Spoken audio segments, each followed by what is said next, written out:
Daniel Negreanu, a poker legend, surprised everyone with a bold statement about the game. Famous for his smart strategies and honest views, he shared thoughts that showed his love for poker and how it keeps changing. His words got players talking and showed his unique way of mastering the game. Wondering what he said?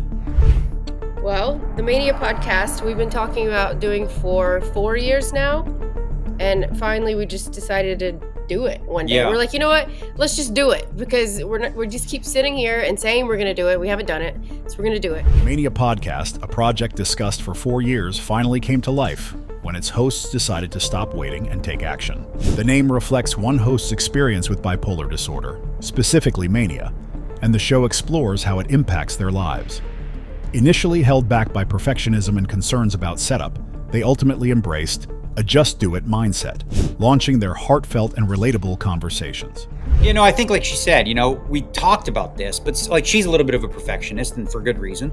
But like, so we were like, well, do we have to get the right mics? We have to get everything set up, whatever. And you know what? We just looked at each other and was like, you know what? Fuck it. Let's just do the thing. Let's put it out there. Daniel Negreanu shared that the Mania podcast, a project they talked about for years, finally started when he and his co-host decided to stop worrying and just go for it. While Daniel is famous for poker, he explained this podcast isn't focused on the game. Instead, it talks about personal topics like relationships and how poker affects their lives, making it relatable for everyone. Like her sharing a little bit about, you know, well, not a little bit, a lot about her journey with like being diagnosed bipolar. Which and it kind of shows like the reason maybe we didn't work back then. They discussed how her diagnosis shed light on why their relationship didn't work before and how they reconnected after 19 years. Their candid conversation highlights personal growth and the evolution of their bond, offering a deeper perspective for listeners. Well, I guess I started playing online poker when I was a teenager in North Carolina. Wow, okay. With like a boyfriend and my brothers, and we decided, you know what, let's just move to Vegas. We'd been a few times. Right. And I moved when I was 20 years old. I wasn't even allowed to gamble yet. Amanda shared her journey into poker, starting as a teenager in North Carolina, playing online with her boyfriend and brothers. At 20, she moved to Vegas, even before she could legally gamble, and pursued her passion for poker. At 21, she landed a job with Full Tilt Poker in a spontaneous interview. Her knack for impressing at first sight extended to her radio work and later hosting roles, showcasing her natural talent and determination. More than just reporting. You took, I'll tell you, one of the things that I always appreciate about you was like, you took some absolute nerds, like some dudes who speak a language of poker that is so boring and so nerdy, but you got them comfortable and relaxed and like were able to just in these little interviews, like, that's what I was going to say. Daniel Negreanu praised Amanda's talent for making even the most technical and reserved poker players feel at ease during interviews. He highlighted how her ability to engage naturally and create a comfortable atmosphere transformed otherwise dull poker discussions into enjoyable exchanges. Amanda reflected on her early days as the first woman interviewing in poker, often chosen to guide newcomers. Her supportive nature and knack for carrying conversations made her a go-to interviewer in the poker world. What she was great at, specifically in the old days, is, you know, you had a lot of these poker players who are kind of nerdy, right?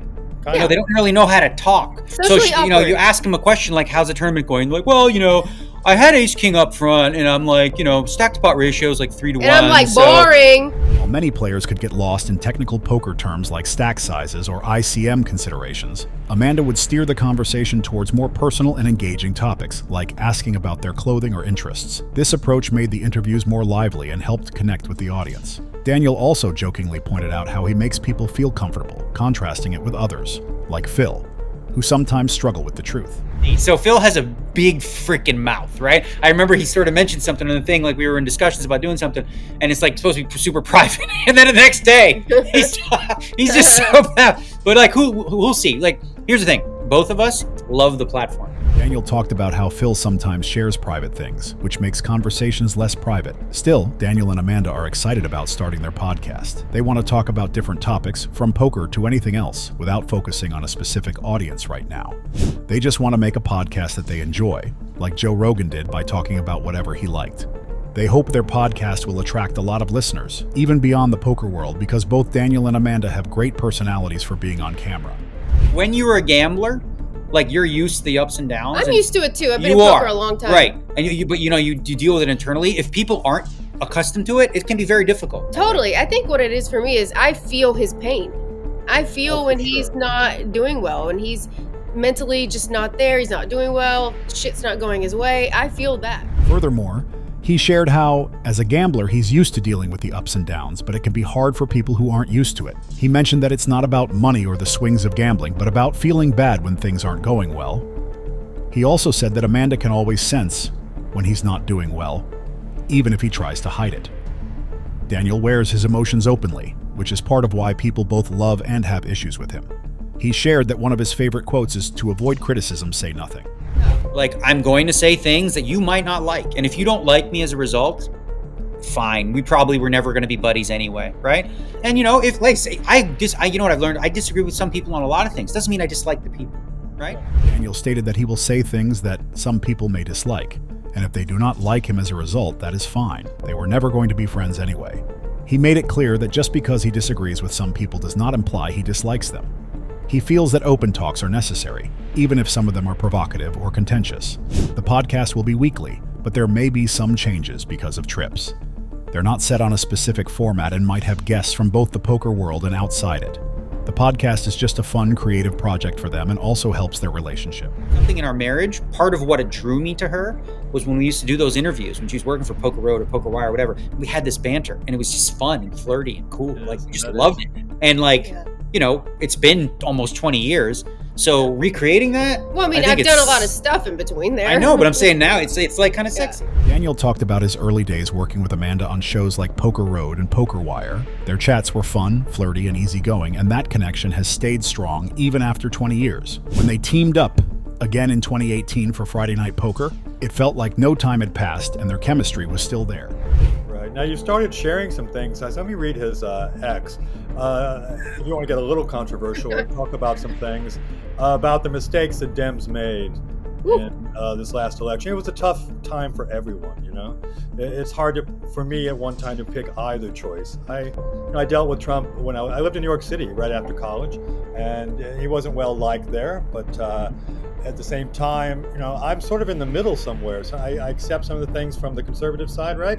But I have the liberal side that I do, especially. He also spoke about politics, mentioning how tough the last election was. Daniel sees himself as being in the middle, understanding both conservative and liberal sides. While living in New York, he noticed Trump wasn't popular there, but kept an open mind about different views. He also mentioned knowing RFK Jr., whom he met at the gym before his presidential campaign. RFK Jr. was interested in meeting Dorian Yates, a former Mr. Olympia and one of Daniel's acquaintances. There's a level of toxicity that we can all take, right? Yeah. So for her, she's like, I don't want to deal with the toxic bullshit of going back and forth with people. Sometimes, every once in a while, I'm good with a little toxicity. I did today. I actually a little bit today, but it's not about politics. Daniel talked about dealing with online negativity, saying he can handle some of it, but gets why others avoid it. He praised the changes on X, formerly Twitter, especially after cutting a lot of staff, saying the platform works better now. Daniel likes the new tools that make managing replies and discussions easier. He can post, mute threads, and check them later, sorted by what's most relevant or popular. These updates have made the platform less messy for him, encouraging him to use it more.